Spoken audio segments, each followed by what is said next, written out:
Dogworks Radio is sponsored by Alaska Dogworks. Check out their website at alaskadogworks.com.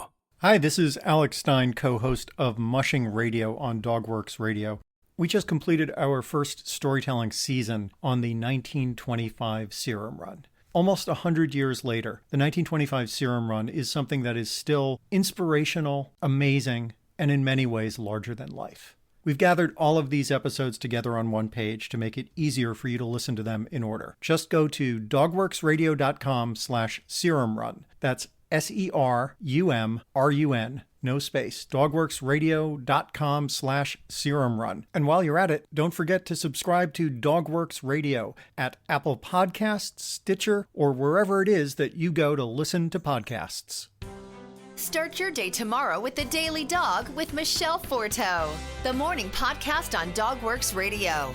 Apple Podcast reviewer Patty Christensen calls it funny, smart, and filled with all the info I want to know about dogs. I love this show. Wake up with The Daily Dog, available on Dogworks Radio on Apple Podcasts or wherever you listen to your shows. You are listening to The Daily Dog with your host, Michele Forto. The Daily Dog offers training advice, tips and tricks, and maybe even a book or movie review, too. Hello and welcome, everybody. It's The Daily Dog with Michele Forto, and we are sponsored by Alaska Dogworks. On today's show, we're going to discuss maintaining your pet's nails. This will also be our tip of the day as well as our main topic. Many customers do not realize that long nails can be detrimental to a pet's health. Overgrowing of the nail tips may mean that the points have grown longer, or it may be that the actual nerve and blood supply have grown out longer as well. In the latter case, some diligence and persistence will be necessary to shorten the nail and the blood vessels and nerves over a period of time. Long nails are much more easily broken than shorter nails. They catch in carpeting and they may split up the center or side. When they break, it is often painful since the nerve and blood supply have become involved. Excessive nail growth also affects the way a dog stands and walks because the toes may actually be splayed and forced sideways. If your dog's nails are not worn down continually, the tips will begin to lengthen. Walking on concrete or asphalt is a simple way to wear the nails down naturally. The gentle abrasion of the rough surface gently removes excess growth to keep the nails short. If these options are not available, regular nail clipping may be the best solution to keeping your pet's nails a healthy length. Your groomer, pet care facility, or veterinarian will be glad to provide a pedicure at a normal rate. If these options are not available, regular nail clipping may be the best solution to keeping your pet's nails a healthy length. Your groomer, pet care facility, or veterinarian will be glad to provide a pedicure at a nominal rate if you may choose to learn to do this task yourself. Pets with white nails are easier to clip since the blood vessels and nerves, commonly called the quick, turn that part of the nail pink. Only the excess white part should be removed. Most nails grow about the same rate, so the same amount should be removed carefully from black nails. Dogs with all black nails are a bit more difficult. Clipping their nails means taking off a small amount at a time until the edge comes clear near the quick. Also, the cut surface of the nail begins to take on a different appearance. Instead of being solid black, it will begin to turn gray and pitchy looking as the cut edge gets closer to the blood vessel. Even more difficult than the act of cutting the nails may be the ability to hold the pet still. Many dogs do not like having their feet handled, and in order to clip nails safely without hitting the quick and causing bleeding and pain, the pet must be held reasonably still. Some pets have such a fear of having nails clipped that they have become extremely agitated or aggressive. In these situations, it is better to have a professional perform the task than to risk hurting the pet or being hurt yourself. In a very few animals, nail clips may not be performed at all unless the pet is sedated. Walking then becomes the method of choice to wear those nails down. Excessively long nails must be clipped a bit at a time every 4 weeks in order to make the blood vessel and nerves recede. Walking in between procedures will also help.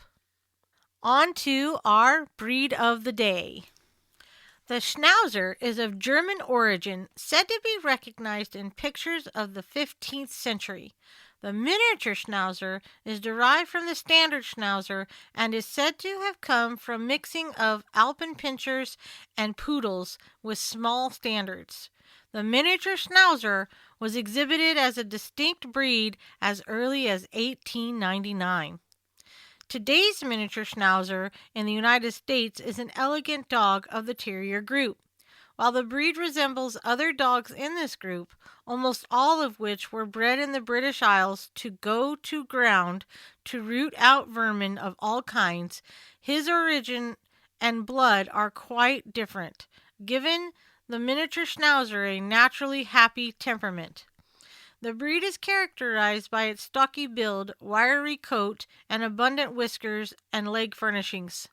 A miniature Schnauzer may be of several colors, with salt and pepper, gray, being the most common, although blacks and black and silvers are now seen in increasing numbers. The salt and pepper color is the result of unique light and dark banding of each hair instead of mixing of light and dark hairs. The correct coat can be retained only by stripping and is lost when the coat is clipped. The breed has a soft undercoat that can range from black and dark gray to very light gray or beige. If the animal is clipped, in time only the undercoat will remain. The breed is hardy, healthy, intelligent, and fond of children. It was developed as a small farm dog, used as a ratter. His size, 12 to 14 inches at the withers, has permitted him to adapt easily to small city quarters. On the other hand, he is still at home in the country and can cover a substantial amount of ground without tiring. As a rule, a miniature Schnauzer is not a fighter, although he will stand up for himself if necessary. There is no standard weight for the breed, but a grown bitch of about 13 inches should weigh about 14 pounds, with a dog weighing somewhat more. The weight depends to a great extent on the amount of bone. The miniature Schnauzer is now viewed primarily as a charming and attractive companion. He is seldom a wanderer and is devoted to his home and family. He functions very well as a guard dog in that he can give an alarm as well as a larger dog. His good health, good temperament, and attractive appearance combine to fit him admirably for his role as a family pet. Miniature Schnauzers have been bred in the United States since 1925, have gained steadily in popular favor. The American Miniature Schnauzer Club began its independent operation in August of 1933.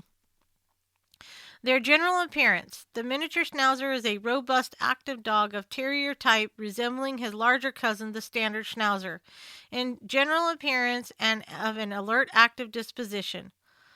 Faults. Type: toy shyness, ranginess, or coarseness. Temperament. The typical miniature Schnauzer is alert and spirited, yet obedient to command. He is friendly, intelligent, and willing to please. He should never be over-aggressive or timid. I hope you enjoyed listening to The Daily Dog today. See you next time. Did you know that Alaska Dog Works trains service dogs for those in need throughout North America? Each and every service dog that is trained through the Lead Dog Service Dog Program and Michele Forto and her team has an individual training plan. We train for autistic, mobility, psychiatric, and PTSD for our soldiers for service work. If you know of someone that may need a service dog, please take a moment and check out Alaska Dog Works on social media and at alaskadogworks.com.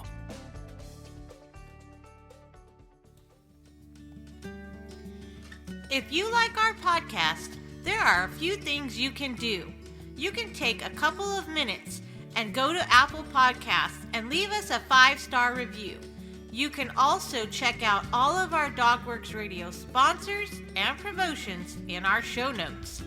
Another thing you can do is go over to Facebook, like our Facebook page, and one last thing, please tell all of your friends by spreading the word about DogWorks Radio. Thank you so much for listening to us. We really appreciate you. DogWorks Radio is produced by Robert Forto. Logo art by Angry Squirrel Studios. DogWorks Radio is produced in conjunction with KVRF 89.7 in Palmer, Alaska. For dog training advice, you can contact Alaska DogWorks at 907-841-1686 or visit their website at alaskadogworks.com. If you have a show idea or would like to be a guest, please contact us by sending an email to live@dogworksradio.com.